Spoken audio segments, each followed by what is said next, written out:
What's up, everyone? Welcome to another episode of Real Estate Moguls. My name is Findlay-Shirras, and on today's show, we have Dan Beer, the CEO of the Beer Home Team, top 150 teams in the United States, and a top team within the EXP ecosystem, serving the San Diego area. And he was previously with Keller Williams, and when he was a number one team in Southern California. All right, so if you're a team leader out there, and if you want your team to produce, and you want to have a bigger and better business, then you might want to get your notepad out and have a little listen and watch this. So let's get started and talk to the chief beer man himself, Dan Beer. Thanks for being on the show, man. Yeah, this is nice. Okay, so one of the things I wanted to get into before we talk about your story in the EXP, because I went on your website and you have a pretty big claim on there that I like to see. I think agents need to have more big claims that help them stand out and help them have an irresistible offer that attracts people to come to you. And for those of you who don't know, it was your home sold at 100% of your asking price, or I will pay you the difference. That is a big, bold claim. I was impressed about it, and I kind of want to know, first of all, how are you able to make this happen? So look, for most agents have to spend more time thinking about why are people doing business with them? Or more importantly, sometimes why are people not doing business? What's keeping consumers on the sideline? What hesitations do they have? What are their fears? And so in our view, we've identified 3 or so fears that the consumer has that is one of the primary drivers and motivators in them either doing business or not. One of them is, am I going to get the right price? And so if we can take that fear off the table for them, if we can solve that issue by giving them our guarantee of selling their home at 100% of their asking price, or we'll pay them the difference, then we can remove a major barrier to, or a major obstacle. You'll see people out there that are guaranteeing to buy people's homes and so on if they can't, sell the house. But the reality is like, hey, like I will too at 70 cents on the dollar, like they will. But that's not what this is. This is that if we go through a conversation and it appears that your home should be priced at right about, say, $700,000, then that's the price. If you want the guarantee, we don't go to, now it's $650,000. No, it's still $700,000. Now, we guarantee to pay the difference up to the total amount of the commission that we collect on the listing side. But the idea is that we're trying to take risk off the table for sellers. And in my view, why do agents only have upside of selling the home and they collect a commission, and if they don't, then hey, no big deal, nothing happened, right? So the way it works for us is if we miss, look, we have all of our commission dollars, and there's a couple of extra points that we tack on the guarantee for what we call our guaranteed sale premium. Okay, so it's a little bit of a higher commission, but still within the range of what I see people doing around the country. And so if we miss by that amount, if we miss the pricing recommendation we gave, and if our process doesn't come through, and if we can't execute for them on all the promises we made, then we're going to start to participate from that point forward until we're literally left with $0. So do you get to, because I do the same thing. One of the things I learned was this irresistible offer that makes people just be like, how can I not use you if you're willing to do this for me? As soon as I learned that in business, I applied it to mine, where as a marketing company, it's like, I guarantee you to 2x your money or more, I'll give it all back. Because if I can't do that, then I must not be a good marketing company. And I get to charge a premium for that. Because I'm taking on some risk. Do you get to charge a premium, or do you as an agent now and your team get to charge maybe a little bit better commission, do you think, because you're now? We're actually incredibly competitive and right in line with, there's no set commission amount out there, right? But we don't find that we're any more expensive than anybody else out there on our core program. Okay.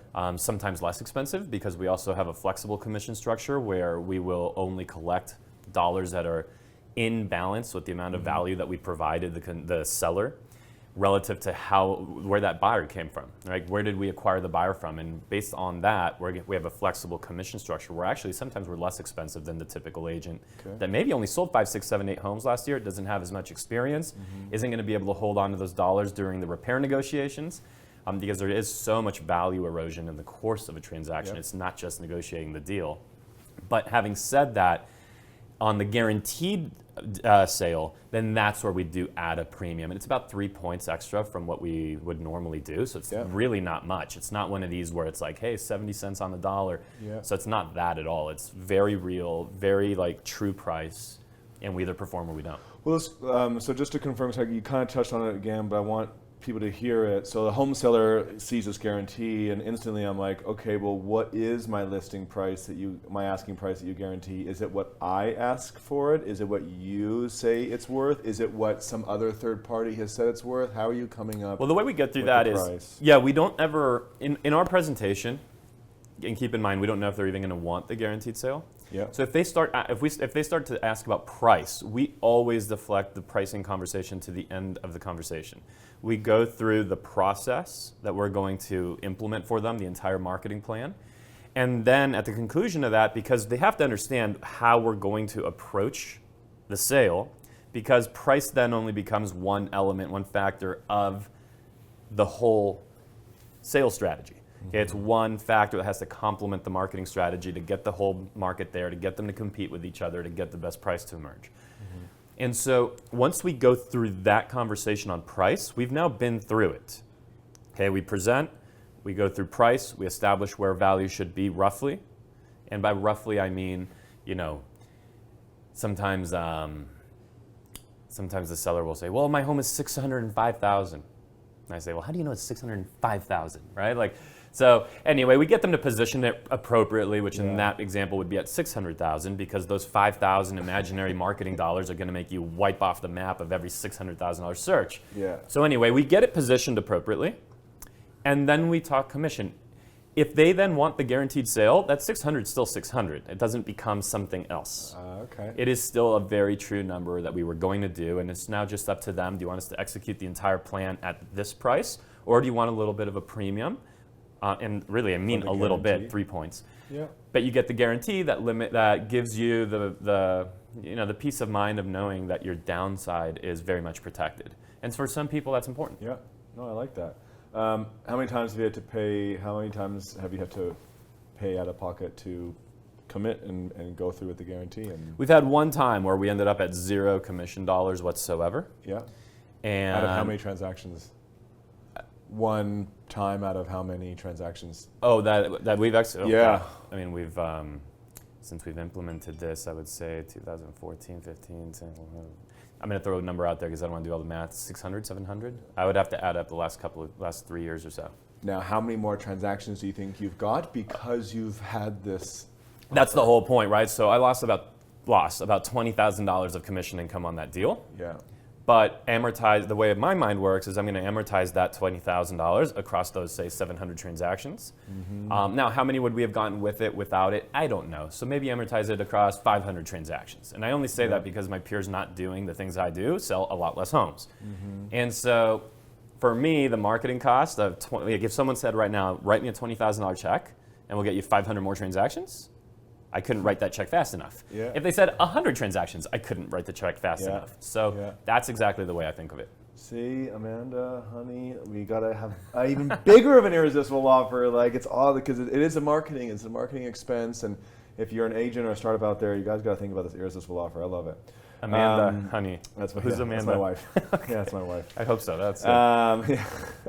Okay, so let's go back to your story and kind of zoom out for a sec and who you are. How'd you get into real estate, and what's been your journey along the path in the industry? I got into real estate 2005, and very much for the same reason that so many other agents get into it, which is I hated my previous job, right? So we're an industry of people that hate their job. And so they leave their job and they go to real estate and they hope that'll work out. And I was also really young. I was 23 years old at the time, so I was just messing around, man, right? I was just, hopefully one of Dad's friends will call and do a deal, and if not, I'll be at the beach, and I'd, literally forget to go to work for weeks at a time. And I was basically a real estate agent, right? Because that's unfortunately San Diego real estate agent. The beach. Particularly. But that is what is so common in the industry across the country. And then in San Diego, you get to high price point markets. There are so many people that are licensed for that one deal they're going to sell, right? Including me. I got licensed to sell a home that my dad was going to sell. So anyway, just to fast forward to, we get to the market crash. the friends, family, and dad's friends business kind of just disappears, goes away, and I'm left with shit. Like, what am I gonna do, right? Like my business, I've got nothing here. No one's buying, no one's selling that I know. It's just not the same. It was a depressing time. I tried leaving the industry, and I went through trying to do different things, but I got on this path of really learning online lead generation. And I was actually trying to do it in a different space, not in real estate, and it didn't work out for me. I lost a bunch of money. It was like some of the last money I had. And I came back to the last little chunk of money I had. I said, well, what if I did that in real estate? I developed a website. I was one of the first people in my market. Probably, I don't know. I don't want to. No, actually, I know I wasn't the first in my market, but I was definitely within the top, or the first three in my market to wipe off that vanity website that we all used to have with our smile and a thumbs up, and that's all it was, a glorified business card, and turn it into a true lead generation site, like what is much more common today, like a Commissions Inc. type site, that kind of thing. So suddenly I had leads coming, and it started to grow and grow and grow, and that gave birth to what we have today. Of course, it then took about 5 years of not knowing what to do with those leads, and having just a ton of opportunity cost on all the business that I didn't do because of it, and then hiring people to try to help me, but hiring them wrong, and just stumbling through that for so many years until finally the iteration that we're now currently on. I would tell you that the business that we currently have has been in existence since about 2013, meaning that the structure we have and the path we're on, while it still changes, still has its roots at the end of 2013, beginning of 14. Like, we finally got it right, but it took a ton of time, money, and failure to reach that point.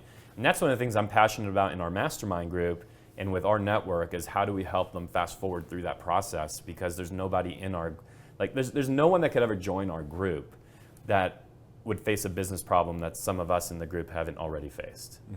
And so that's how we get to today. And all right. This past year, we did 303 home sales, $215 million of closed business. And how many people on the team?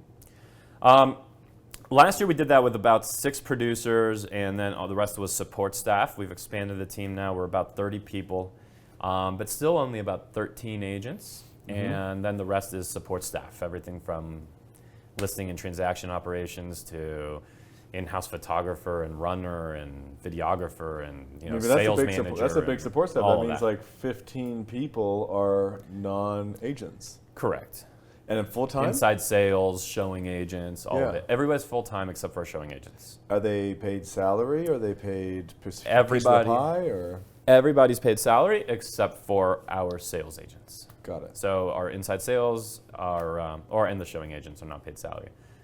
But all of the employees, and we have a full benefits package from literally, like liability, health, our long-term care, life insurance, 401k profit share, the whole thing. Well, I mean, don't gloss over that, because it's like, what are teams doing? Because agent comes in the business, and it's like, I could either go this on my own with some brokerage, or I could join a team. And when I join a team, depending on the brokerage they're with, I have to give up more money as a part of my transaction. What are the main reasons why people are joining teams? Because teams are a trend, and it's like, why are people willing to give up more money? Yeah, and I hate to correct you on that, but they're not a trend. They were maybe a trend years ago. They are here to stay. They're the way to do business. They're getting bigger and bigger and bigger.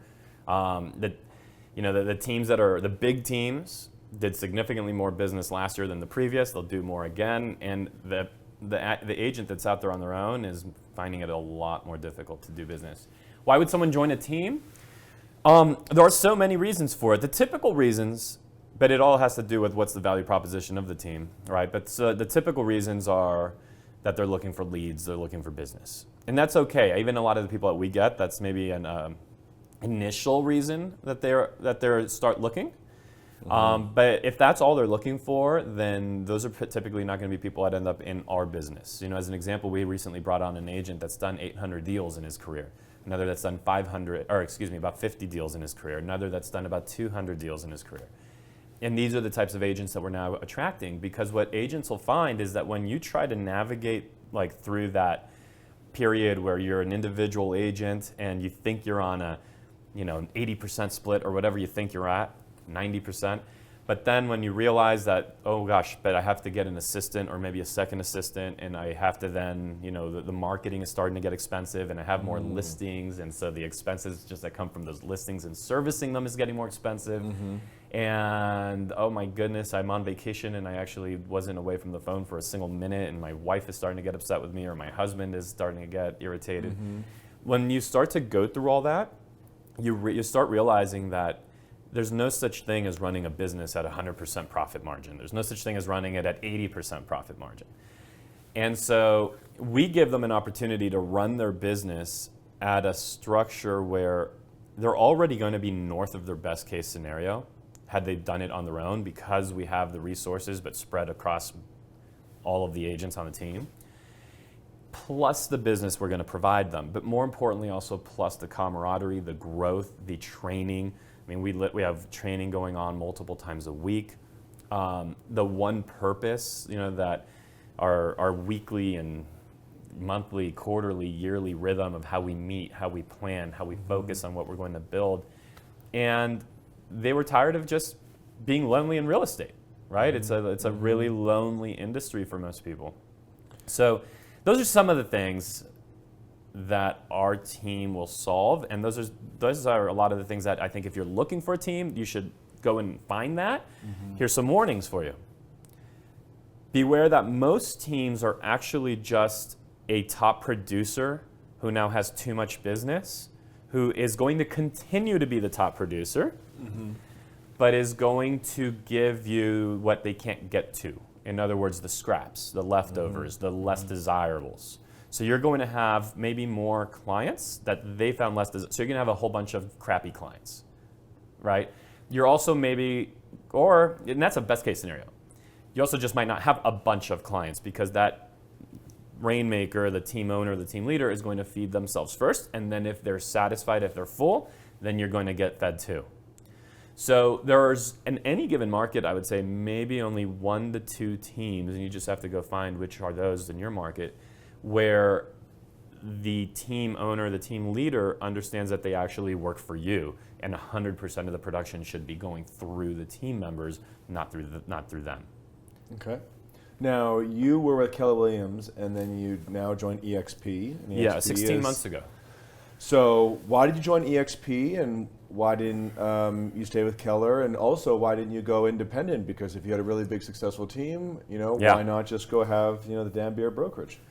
So awesome question, especially that, why didn't I go independent, right? As far as why I left Keller, look, they have some of the most amazing people in that company, even to this day, okay? So the people are, there's so many I respect so much. I was actually just at a training event with somebody that from their company that put one on, and really, I can't tell you how much respect I have for them. The issue isn't the people, and the issue isn't, how much, I got a lot out of it. But sometimes you don't know what you don't know. And what I didn't really understand, and in fact, my growth, my last year with Keller was the smallest amount of growth that my business has had in, I'd have to go back to maybe 2012 or something. I mean, it was the smallest growth increment, because I got away from what was making me grow. What was making me grow was the relationships with people that were really there to just help me push forward. But of course, I had to go seek them out. I had to go, hey, can we grab a call? Can we meet up somewhere? I'd have to fly to somewhere like Las Vegas and meet with them and have lunch. And so I was very actively doing those things. When I joined KW, I was so impressed with the people and so impressed with everybody there, and still am. Them as visionaries, them as people, so impressed. And they've given a lot to the industry, by the way. But I let go of a lot of those relationships that were helping my business grow, because that's how any of us get to this level, right? I mean, we don't invent any of this from scratch, or at least not most of it. We're really learning from others and then adopting and maybe tweaking. So I get to that environment and I say, oh my God, well, look at all these incredible people. And so I kind of let go of the old and started to just dabble in the new, and I was in their top level mastermind. But after a good 15, 16, a good year and a half, I would say, I started realizing wait a second, the information is very surface level because there's so many people in this group. There's so many people in this mastermind. They're all in each other's markets. They're all expanding, right? Expansion business. They're all expanding into each other's markets. They're competitors, and there's not a single reason. There's no level of financial alignment between these people. So the sharing is 10,000 foot view, but never detailed and specific as to how I actually execute a strategy, log into my computer, do a screen share, help me push the buttons and help me execute it, because you know what? I wouldn't do that either when I was there, right? I'm a nice guy, and if you ask me for hey, can we grab a conversation? Sure. But if something comes up that I actually have a financial interest in, I might have to reschedule you. Right. Got it. Okay. So when you understand EXP's model, what you really start to see is that what's so powerful about these second and third buckets of income that so many people talk about, the revenue share and the stock incentives. Yep. What's powerful about them isn't necessarily how much of it you're going to get directly. Some of us are going to get unbelievable amounts of it. Some will, some won't, and no one could ever predict what that'll be for any individual. But what's powerful about the revenue share component and the ownership component for everybody is that it creates financial alignment.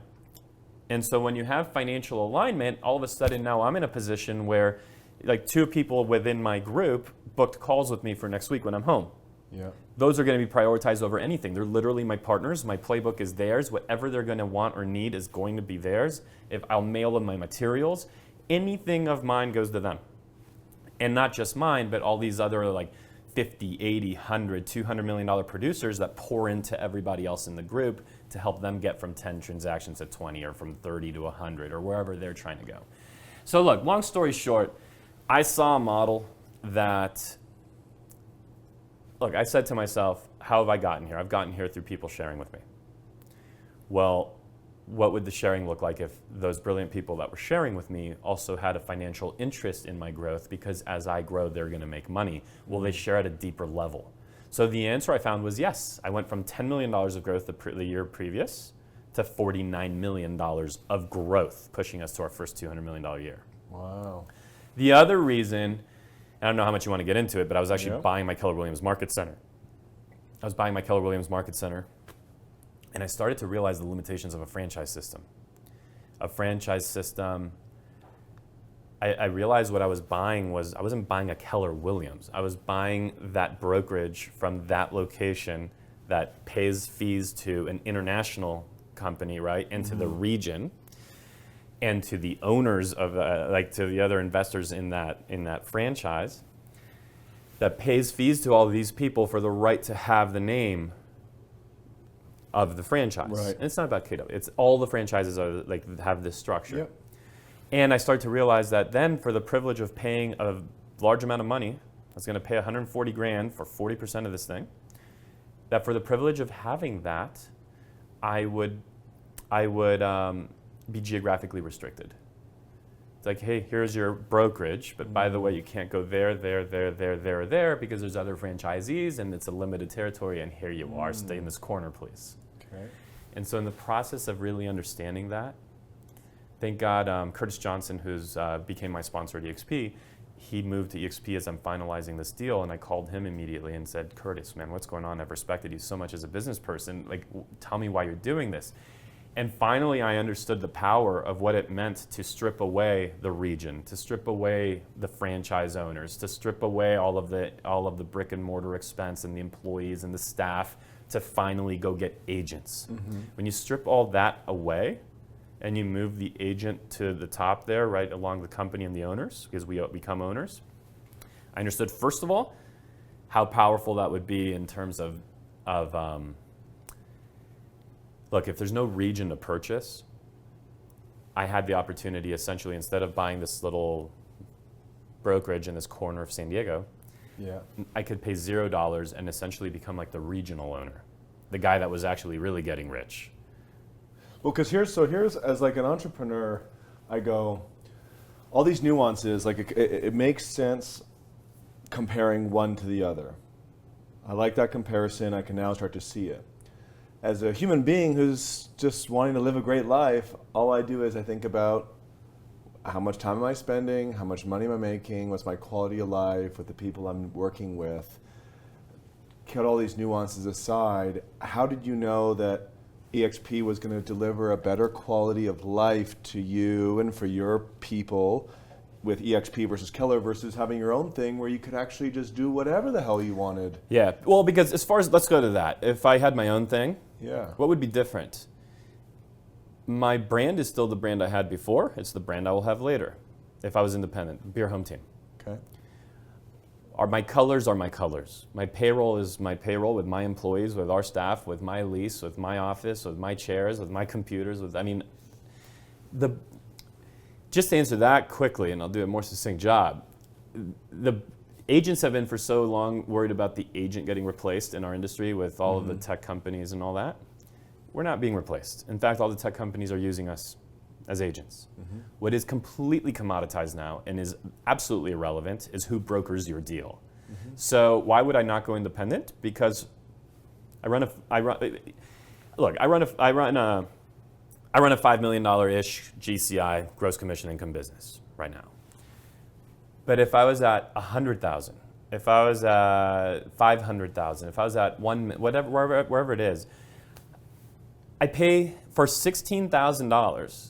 I pay that for the privilege of being able to broker my deal through this license instead of my own, which gets rid of, according to the brokers that have joined our EXP, which they're still running their company, they're still running their brokerage.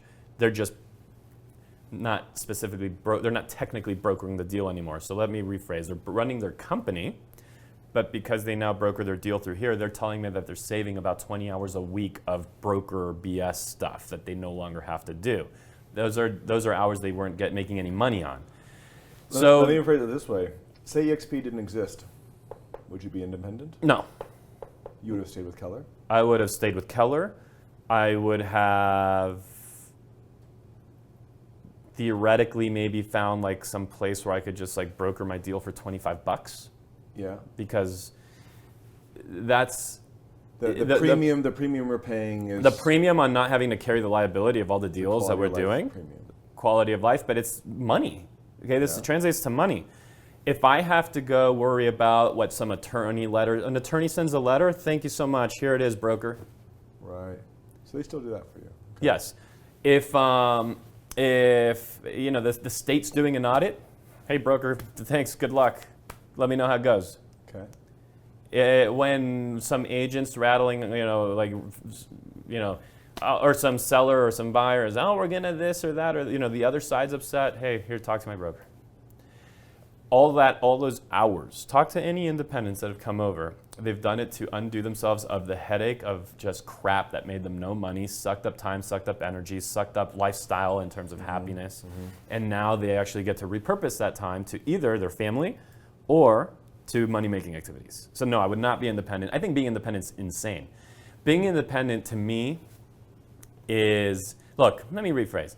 If you have a vision of growing a brokerage that's going to be 10,000 agents, 50,000 agents, I say go have at it, and great. But this isn't, 1980. In 1980, it was the owner in these structures, right? Like the international company gets paid, the region gets paid, the owners get paid. And so you had, that was a way to build asset value. At EXP, we're building asset value in that we all literally are owners of it, publicly traded on the NASDAQ. But most importantly, because all those entities don't have to get paid, that money is all returned to those of us that help grow the company. And growing the company is a ton of fun because of the relationships we now have with some of the top agents in the country. So look, I've found it to be really profitable and really energizing and just a ridiculous amount of fun to be on the side of momentum. And I think that you could ask Century 21 agents in the 70s how fun that was. I think you could ask RE/MAX agents in the 80s, early 90s how much fun that was. I think you could ask some Keller Williams agents from the late 90s, early 2000s how incredibly fun, and by the way, profitable it was to be growing and on the side of momentum. And now you can ask us how much fun it is. Very cool. Okay. All right, so let me get into some structural organizational questions. We have lots of agents and teams who, when they think about how to operate better, they kind of want to know what's your website provider? Like, I want to know your stack, like the stack of your business, from marketing, sales, customer service, operations. Like, how does it run? What are the things that you use? We have a Commissions Inc. Sync website. Okay.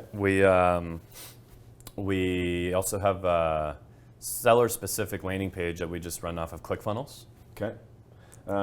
What's your email? Who does your email? Commissions Inc. also does all your email Gmail. marketing? Google. What about your email marketing? Oh, our email marketing? No, we handle that and through Viral, Get Viral. Okay. VYRAL. What are your lead generation tools? Do you use Zillow, Realtor.com, Facebook, Google, all of them? We're big on Zillow. Our sync site and we produce our own internet leads. Mm-hmm. We do radio. We farm very heavily, so we do a ton of direct mail. And of course, our sphere of influence and past client system is our other biggest source of leads. When you look at like the distribution of where your clients come from, how much of it is relationship and referral versus how much of it is like advertising through Zillow, Facebook, radio? Number one is going to be relationship referral when you're looking at the buy and listing side. When you're looking at just the listing side, it's going to be farming, then radio. Farming, then radio, and then actually... Just listing, farming, and radio more than relationship and referral? Correct. Really? Correct. Well, I just got those numbers from my operations director. Yeah. And probably something that she may or may not have done is when you have to, if you add up our past client and our sphere of influence business to combined, which I doubt she did because they're in different buckets, Right. that becomes the biggest. When they're separate, then radio is bigger and radio is bigger and farming. Through direct mail. Direct mail. And when you say farming, you don't mean like cold calling and door knocking, or like it's direct mail? Direct mail. Okay. So CRM is Commissions Inc. as well, right? We use some Commissions Inc. We use it more on the front end side, and we actually pipe everything through Salesforce. Okay. We have we have a heavy, probably going on $150,000 to $200,000 investment into our Salesforce build out. That if Commissions Inc. had been at the level it's at when we built that, we would not have built it. Yeah. Because Sync is, that's like in my mind the Cadillac of systems. Yeah. But we pipe it all through Salesforce because that's just how our business has been running for years. What about phone systems? Do you guys use VoIP? Do you just use cell phones? Like how is your Our phone agents done? use cell phones. Our staff have desk lines, and then we use a company called Dialogue Tech that all of our marketing. All of our key marketing, anywhere we're spending significant money, it all has a number that's tied to it that then, that number rings the people that it's supposed to ring or not, or on a schedule, or on Friday, yes, but 10 o'clock, no, whatever it might be, right?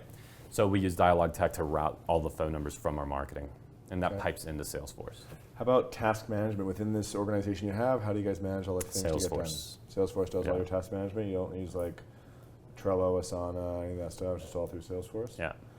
How about like your business plan? Like, what is your business? Do you routinely do that every quarter? Do you do it just with paper and pen and just create your business plan in Excel and documents, or like how do you get your business plans? Yeah, we have a 2-day offsite at the end of every calendar year to plan the following year, and then we have a quarterly 1-day offsite to plan the following quarter, and we have a weekly executive meeting. To make sure that we're on track for our quarterly goals. In addition to, of course, the weekly sales meeting. Yep. And then a daily huddle that if anybody feels stuck on anything, that they could bring it up in real time. And so that's the basic rhythm of how the team operates. Yeah, the scaling up Rockefeller habits. Well, we read that and implemented that. And then it was good, but there was some gaps in it for us. But it's still very much influencing what we're doing. But any traction, EOS is how we run our business. Yeah? Is that a book? There's a lot of agents curious about how they run their business using the EOS system. The two most popular books within it are Traction's the actual system, and then Rocket Fuel is that relationship between the visionary and the integrator. Think of the integrators like the operations director. how those, the relationship between those two people, how key it is. But we run that system at a high level very specifically, and we've started to help some other teams implement that. Is these books? Rocket Fuel, those are books. Traction US? Yeah. Interesting, I've never heard of Those are books. So if people are curious about that system, which I know in our industry now, some of the biggest teams in the country are starting to become very curious about implementing that operating system. We'd be happy to give any guidance if you reach out. Do you think those are also applicable to startups and like other companies? Without question. It wasn't built for real estate. Yeah. Yeah, without question. Very and I cool. find that it's a lot more applicable to most small businesses when like scaling up kind of had some manufacturing components and different things in it that really were hard to translate. I think that most small business people, and how we define small business, I don't know, if your business is doing less than $50 million in revenue, are gonna resonate more with this. What about like reporting? Like, do you guys have what's your system for, hey, today this is what happened, let's put it in the system to get feedback on how we're progressing so we know how to make adjustments to head towards our goal? Like, how do you guys We'll do stick that? any issues that come up on our issues list and then address them at the sales meeting or at the executive meeting, whichever one was the right one for that issue. Okay. There's no software that maybe you put the daily progress and stuff into? If something needs to happen, if it needs to be documented, it's going to go through Chatter within the Salesforce system. Got it. Okay. And that'll be right on the record for either that lead, that contact, that opportunity, which for us is somebody that we have an appointment set with, or that listing. What do you think agents waste time on?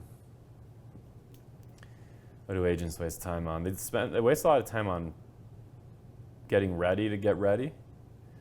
I'm kind of the opposite. In fact, it's funny because when was it? About 2 days ago, I got a phone call from my office, like, hey, what's this like thing where we're going to rehab people's properties and provide them the cash? I was like, oh yeah, I started running radio ads on that. I knew that we'd run into this eventually, but all right, I guess if people are interested in the program, then sure, here, call this person. I know they'll do it. We just have to get them to come into the office and explain it to us, and that's what they do, and we'll just use them as our money source, and here you go. Let me know the details. I would rather do that than spend like a month planning that and then putting out the marketing and then not getting the response we thought we would get, and then we just wasted all this time of planning something that we're not even doing anyway. Yeah. So I'll just put it out. Okay. That's in a calculated way. I have the infrastructure and the people, right? Like when that happened, I said, hey, Laura, call these people. Yeah. She called, she got it sorted out. They're coming in this, I think like today, literally. And that's it. And we already have like our first potential rehab that's ready. That we just told them that we'd call them as soon as we get these details for them. But yeah, getting ready to get ready is something agents spend a lot of time doing. They spend a lot of time in fear. They spend a lot of time in fear, and also like they'll see some of the programs that top people will do, and they spend a lot of time trying to get themselves to where they think they're worthy of doing those things. But there's not going to ever be the day where they're going to receive a certificate or some sort of like anointment that they're now able to do cool stuff. Like they need to just award themselves, say, okay, I can now do cool stuff. If I start doing the marketing and the programs and the type of messaging that some of the most successful people in the country are doing, maybe I'll be successful too. Obviously, they spend a lot of time wasting time not working and not doing anything and reading their email and thinking that like a social media post is going to make the light world on fire or the world light on fire. But all that I think translates back to fear, right? It's like fear of actually doing things that matter and that are going to be significant, so where they're going to do the easier things. How can people get in touch with you in case they want to get to know you, learn a little bit more about how to do business better, or maybe join your team? Yeah, if you're looking to join our team, or if you actually want to just continue to run your own business, you're right, like run your own business, but join our mastermind group and help, like just come have fun and get on the side of momentum. See what we're doing in terms of all the weekly training, the daily interaction, the quarterly masterminds. We're doing a ton of cool stuff. Look, Beer Home Team, I'm in San Diego, EXP Realty. You could email me, you could message me on Facebook, just Google me online. Here's the email quick if you can catch it, dan@beerhometeam.com, and we'll grab a conversation. Man, it's awesome to have you on the show, and you run a well-organized business. I like that you know all this stuff, and you stay in touch with it even though you have lots of people doing it. You still are in touch with how the business runs. So if you guys want to learn from more leaders like Dan, that's why I have put this show on, so you can get to know the perspectives of the industry, how to be successful on it, what are some new models coming out, why people make decisions in this business, so that you can make the right decision for your business, whether you be an agent, brokerage, or a startup. So subscribe to the YouTube show and the podcast, and I'll see you next time.